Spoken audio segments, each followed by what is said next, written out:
Boa noite a todos. Primeiro, eu queria agradecer a presença de cada um aqui. É um momento muito importante para mim. Eu fiquei emocionado várias vezes aqui.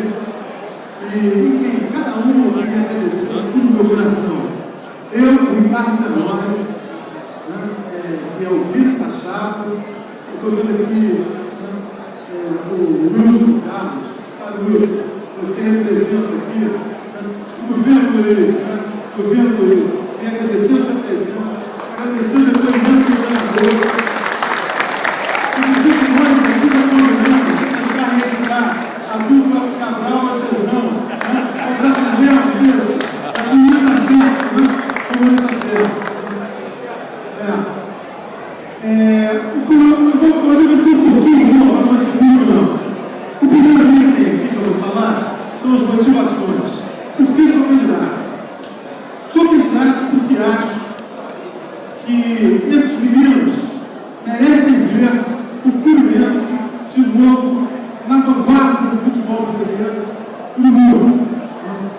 E acho que os indicadores do Fluminense, eles mostram que o Fluminense precisa de uma mudança profunda, de uma transformação profunda. A questão não é o presidente Orgaz que quer demonizar, não é uma questão de ônibus. O presidente Orgaz fez o que pôde. O presidente Orgaz é generoso. E eu queria aqui, presidente, agradecer o seu trabalho e a toda a sua equipe. Me abraçar, dizer que é uma honra ter o seu apoio. Mas os indicadores do Fluminense mostram que o Fluminense vem, nos últimos 25 anos, tendo a sua torcida sendo reduzida. Que o Fluminense tem uma dívida das maiores dos clubes brasileiros. E que o orçamento do Fluminense é mais ou menos a metade dos clubes da primeira divisão que tem o orçamento na sua mais alta conta. O Fluminense é quase metade do Corinthians e do Internacional hoje. Isso mostra que o Fluminense precisa ser transformado. O Fluminense precisa ser transformado para ficar em sintonia com o mundo moderno, com o esporte midiático, com o esporte profissional, com o esporte que tem o viés internacional. Para isso, meus amigos, nós precisamos, primeiro, equacionar a dívida do Fluminense, fazer com que o fluxo de caixa do Fluminense seja previsível. Para isso, é fundamental que a gente faça um clube empresa. Esse é o maior compromisso da nossa chave. Equacionar a dívida e fazer a clube empresa. Muito bem. Isso trará repercussões em todas as áreas do clube. O Fluminense é futebol, é esporte olímpico e é a sua sede social e o seu convívio social.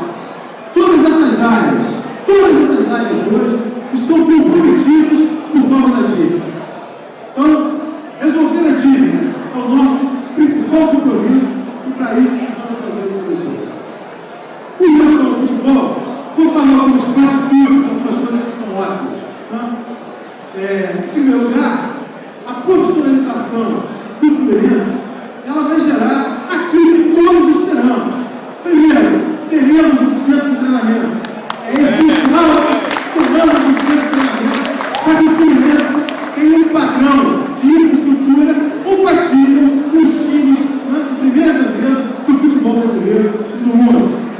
Segundo, as divisões de base serão tratadas como a joia da coroa. Como a joia da coroa. Eu me lembro, presidente Orgaz, presidente Lopes, de um time que não foi, talvez foi escolhido, mas talvez tenha sido o time de mais gente de divisões de base do Fluminense. Ele vai lembrar desse time. Paulo Goulart, Edivaldo, Tadeu, Edinho e Lucas Carlos. Toda defesa veio junto. Delei, nosso grande Delei. Gilberto e Mário. Gilberto veio de Goiás, Delei e Mário, das bases do Fluminense. Robertinho, Causador, aliás, o maior artilheiro da história dos campeonatos carioca do Fluminense. E Zezé. Os 9 eram do Fluminense. Não quero que tenham 9 jogadores de base do Fluminense.